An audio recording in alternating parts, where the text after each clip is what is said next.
I want to start with some stunning revelations. And I mean, this seems like something out of a movie, but apparently our friends at the U.S. Agency for International Development, which is, of course, that group that's been putting all of that money into aid organizations and foreign aid, but also into opposition newspapers in friendly countries and doing all sorts of things like funding, transgender basket weaving in Gabon and things like that.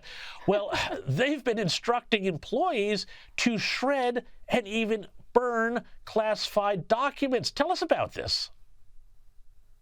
Yeah, this is very interesting. The New York Times did a pretty thorough report on this, but apparently workers are being instructed to, like you said, shred and burn classified documents, and there are efforts to stop them because some people are saying, well, what are those documents? What's being contained in the documents? And I think the larger point here is we have spent the past few years, or I should say the left has spent the past few years going after Donald Trump for classified documents, right? That was the biggest scandal. And now you have people who are burning classified documents, allegedly. It makes people say, what is on those documents, and why don't you want the American people to know what's being burned, or why are you hiding this information?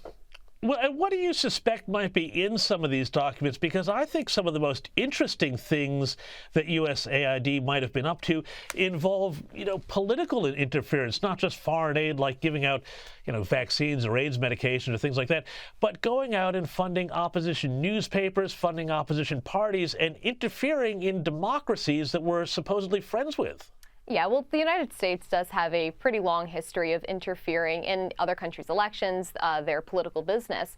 And I think for most Americans who are actually welcoming this idea of slashing U.S. aid and all of this, international funding, we are only more resolute in our position when we hear that these documents are being burned. Because if they were on the up and up, if U.S. aid was doing what it's supposed to be doing and it wasn't being nefarious, they would have no reason to hide anything or to burn or shred things. So this only bolsters Donald Trump's efforts to downsize the federal government and to stop wasteful spending.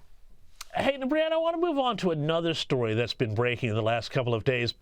I spoke a little bit earlier about this with Miranda Devine, but I want to get your take on it. There's an auto pen, which is a thing that basically automatically signs documents.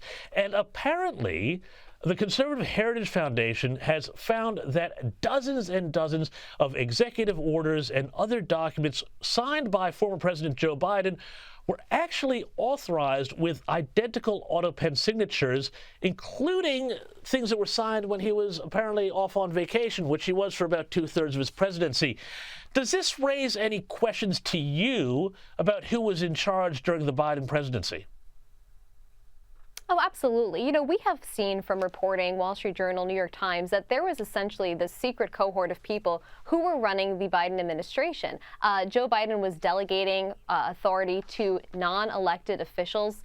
He was not doing the duties he was elected to do.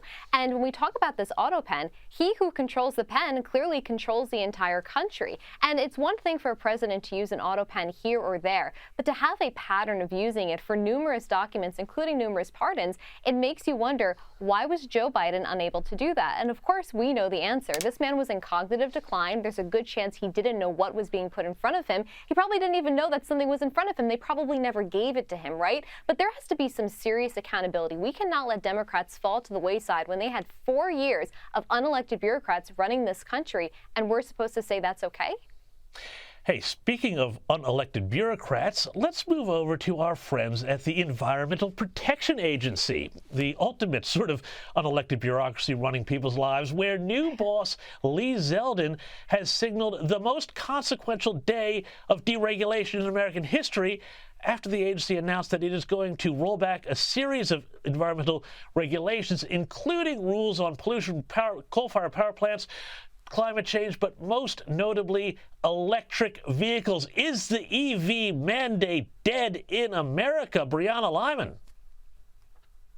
It should be. And, every time I see Lee Zeldin do things like this, I'm always a little bit hurt. He was almost our governor in New York, and he would have done a terrific job here.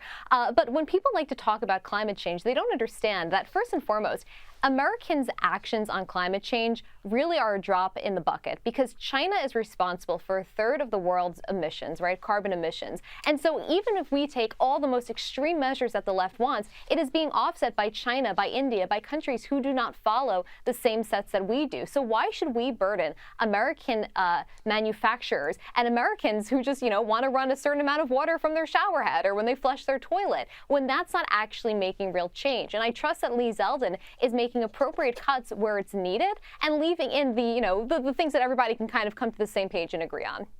And Brianna, I wish we had a Lee Zeldin here in Australia because you can't convince people here that our emissions don't make any difference either and our power bills are through the roof. But, on the subject of electric vehicles, I see everybody going out, all these lefties going out and torching Teslas and protesting against Teslas. Yes. Is it funny to you and ironic that these Teslas were supposed to be the thing that saved the planet, but now that their owner has gone the other way, well, it kind of reveals to me that really it's not about the environment, it's about control. What do you think?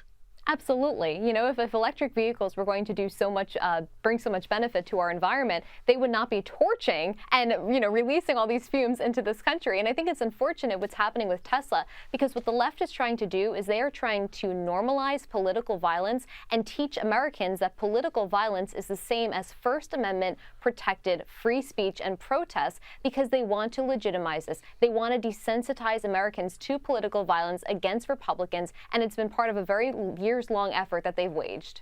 Absolutely right, Brianna Lyman. Thank you, as always, for joining me on the U.S. Report.